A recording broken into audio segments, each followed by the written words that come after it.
Hey everyone, thanks so much for joining me on the Slice of Healthcare podcast. I'm your host, Jared Taylor. Joining me today, we have Sharon Woodworth, an architect at HED. Sharon, excited to chat with you.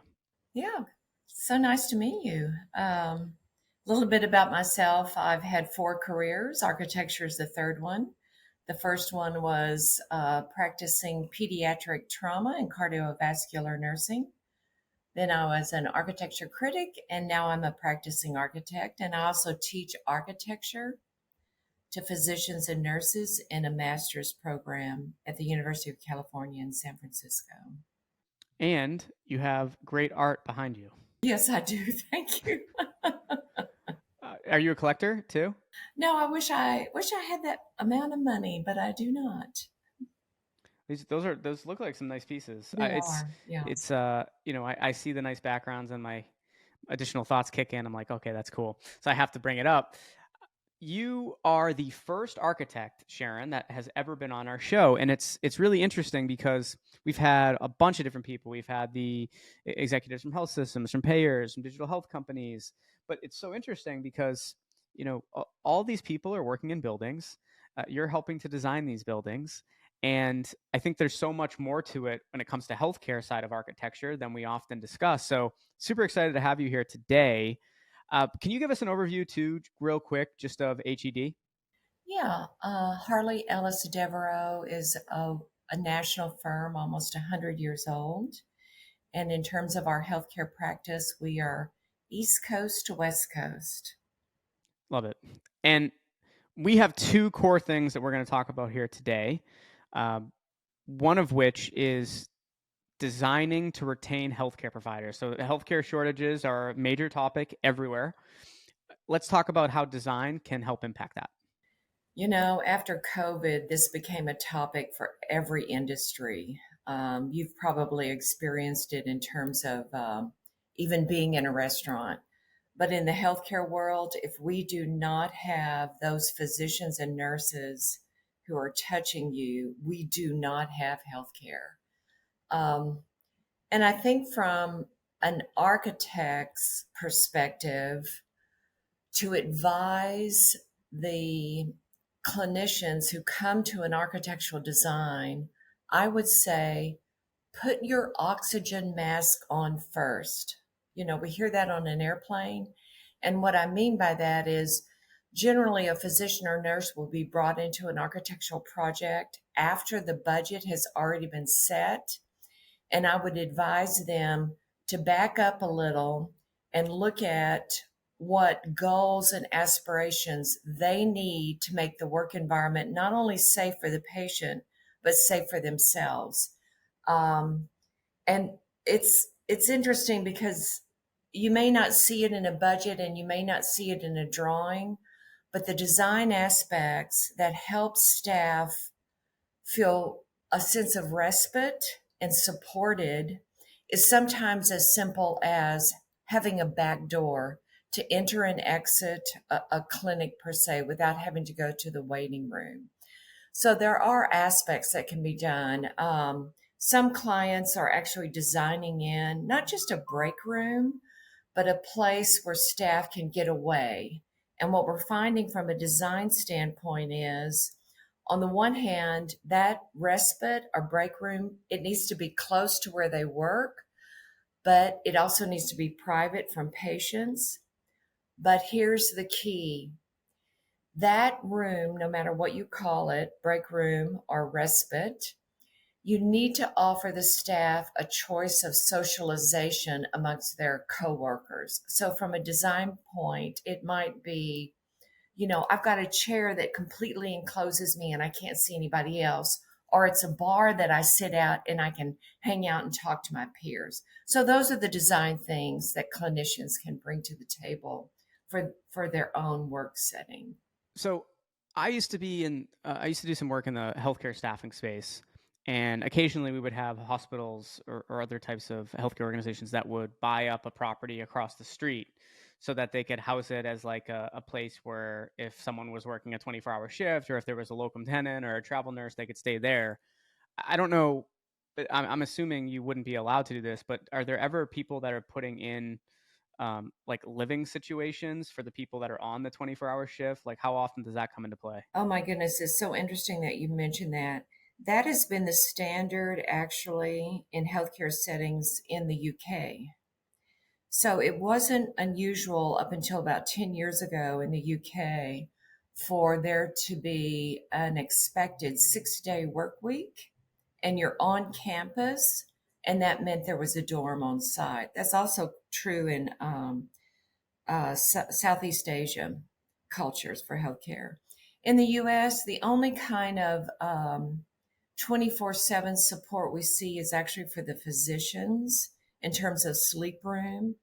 And by code, that is required. That's generally required either in an emergency department or sometimes an OB or surgery department. Super interesting. So we need to take a page out of the UK. Is that what you're saying when Well, it comes to this? no, I think the point that your question brings up is what can we do for this clinical staff beyond just making the work environment safe? You know, can there be a daycare for staff? Is there an opportunity for there to be a dry cleaners near at hand? It's those peripheral aspects that make their coming to work and leaving work much more amenable so that when they're at work, they can truly focus. I like that. Okay, that makes a lot of sense. The extras that what type of extras can you give them within that area that helps kind of lower those stress levels, helps relieve them of some of the issues that are buzzing around their head throughout their shifts, right? Yeah, yeah, so they can focus on you, the patient. I love that. When we think, Sharon, about how can design also support lean operational models for the staff? Well, a lot of people ask that question, and I need to clarify that there's two sides to lean. There's lean in terms of the architecture and the construction industry. That's a different process. And yes, granted, it should be lean and efficient. In healthcare, when we talk about lean, we're primarily talking about lean operations. And the first thing that comes to most people's mind is saving steps, literally walking steps. In other words, when you look at a drawing, how far does the nurse have to go from point A to point B? And the reason that's important is all of those steps reduce time away from being with the patient, be it a nurse or a physician or whomever. But Taylor, what I like to say is, in terms of lean, less bad isn't always good. And I'll give you an example.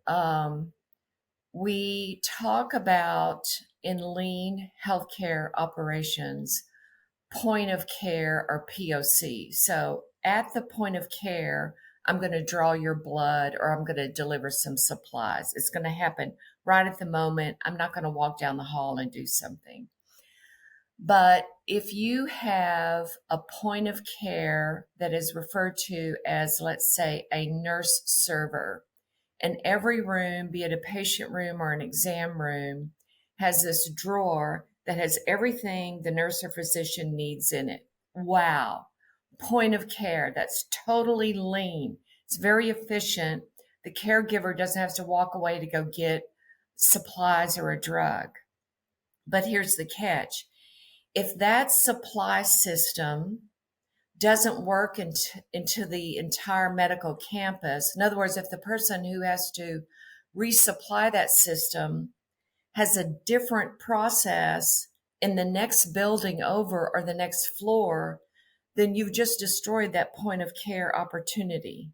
So you have to, when you do lean operations, sure, you can solve one problem like wasted time in a waiting room. But in lean operations, it's critical to look at the entire process, just like I was saying for the staff in terms of a day in the life. What do they need for amenities? It's the same for lean. Look at not just that one problem that you're worried about and you think is inefficient, but look at the whole process and everything that touches Love it. Well said. it. I'm curious, we're heading into 2024. what some of your predictions are. Do you think, as it relates to architecture within the healthcare industry, do you think anything will change? Will there be any regulations that affect certain parts of what you do? I'm curious where you see healthcare architecture heading in 2024. Well, I'm going to ask you that question. What do you think my answer is going to be? I have to read minds. Let's see. Uh, I'll give you a hint. It starts with an A. What's happening in the world right now? AI. I was gonna say a lot. A uh, lot. Well, that's true too. in general, but yeah, no, you're right. So in terms of let's. It wouldn't be a podcast right now, Sharon, if we don't talk about AI. So let's There you hear how it's going go. to affect this. There you go. So, rightly or wrongly, for healthcare in terms of regulations, that's slower than mud or whatever metaphor you want to use. Yes, there will be changes. Yes, there will be regulatory changes, but our regulatory changes in healthcare have always been far behind technology. But almost on a monthly, if not daily basis, AI is accelerating and entering the healthcare world. Let me give you an example. We all now are used to walking into a room and the light turns on. When we leave the room, the light turns off. That same technology can already collect data. Who's in the room? How long are you in the room? What's the temperature in the room? What's the activity level in the room? And that's just about that one room. And our clients who own and operate a great deal of healthcare facilities, either nationally or around the world, are starting to collect that data, and they're using that data before a space program for a new facility is set. We have old traditional models that say, oh, we need this many exam rooms for this many physicians. Well, guess what? Data is now saying, no, actually, what you really need is, and we can prove it with the data. So data is becoming a part of design. It's not necessarily drawing what the architect sits down at a desk to draw, but it's getting close. But it gives you that, just like you were saying, with putting in certain parts of within a healthcare facility that helps simplify or make that healthcare provider's life easier. It's about giving you those tools, right, for you as an architect that help you take that information, dissect it more quickly, and then be able to do your job even better, Well, I right? think to tell you the truth right now, it's not helping the architect so much, it's helping the client more. What it has done for the architect is, okay, we no longer draw a line on a piece of paper and erase it. Now we digitally build a model and we can press a button and have 1,000 models to show the client. And the architect uses their best judgment and narrows those 1,000 options down to 3 for the client to then make a decision about what are their goals. That makes sense. What are you most looking forward to next year, Sharon? In architecture, I don't know. It's a it's two sides of the same coin. It's fearful and exciting at the same time. There will be changes, and I'm looking forward most to seeing which one of my clients stay ahead of the AI changes and engage them, and they're not afraid of them. That's what I'm most looking forward to. But it's kind of scary because it's an unknown for me and for them. Makes sense. Well, I've enjoyed our conversation and talking about a side of healthcare that I don't often get to talk about. Uh, it's such an important piece of it, right? But I'm very appreciative that you came on and kind of talked about the architect side of healthcare. Good. I hope everyone enjoyed it. Thank you so much. Thank you. Okay.